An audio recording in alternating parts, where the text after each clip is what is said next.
And now, as the world marks 16 days of activism against gender-based violence, an organization concerned for persons with disability, Deaf Women Aloud Initiative, is calling on government and stakeholders to deploy the services of interpreters to avoid hearing impaired staff access to the right message. Executive Director of Deaf Women Aloud Initiative, Hellen Beyioku Alase, made the call during a one-day stakeholders capacity building on stigma reduction and disability inclusion in Abuja. Correspondent Anita Eruemuteya brings us details. The Executive Director of Deaf Women Aloud Initiative, Hellen Beyioku Alase, emphasized the need to sensitize deaf women and other women and girls with disabilities on the crime of GBV to guard them against falling victims.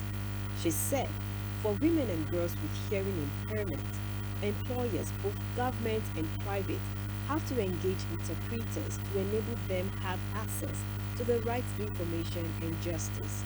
In the spirit of 60 days of activism against gender-based violence in Nigeria, deaf women and other women with disabilities are excluded from services, but they don't have information and services relating to sexual and gender-based violence, and they are often victims of this sexual violence, and they cannot access healthcare, they cannot access the justice system, even though they are victims.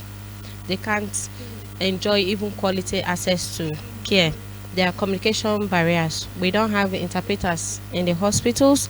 There are no interpreters in the police station or even in the court. So this is a big challenge for deaf women every day, because the structure of our society did not consider their own health rights. So we have different stakeholders here to identify and train them on disability inclusion, because our society, people do not understand disability inclusion. They don't know exactly how to include us. So by the time we build their capacity, they'll go back and program better and make it easier for women, and even especially deaf women, to be able to access services relating to violence, gender-based violence. So we want these people to go back and change the process. Other speakers at the event, including the desk officer for persons with disabilities at the NSCDC FCT Command,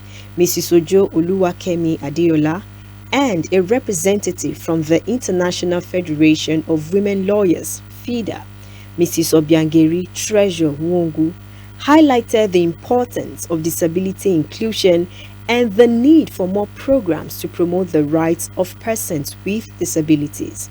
My commandant, FCT Command, in person of Dr. Olushola Odumosu, sent his video message as well.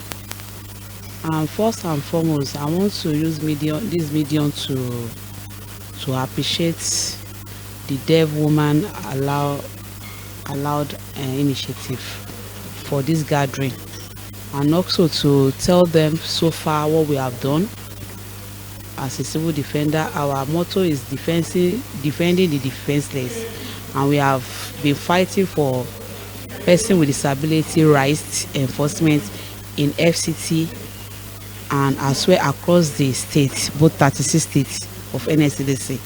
And also I want to use this medium to tell you people that we have done inclusion for person with disability, in which we get justice for them, and some amount of money was paid to them with apology letter. The government needs to pay attention, to understand the needs of people living with disabilities. And they can't understand that from other people, but they need to understand that from those people living with disabilities. And with that understanding, they will be able to fashion out programs and activities and platforms through which people with disabilities will be able to express their needs and participate in governance, in politics and in governance in the country.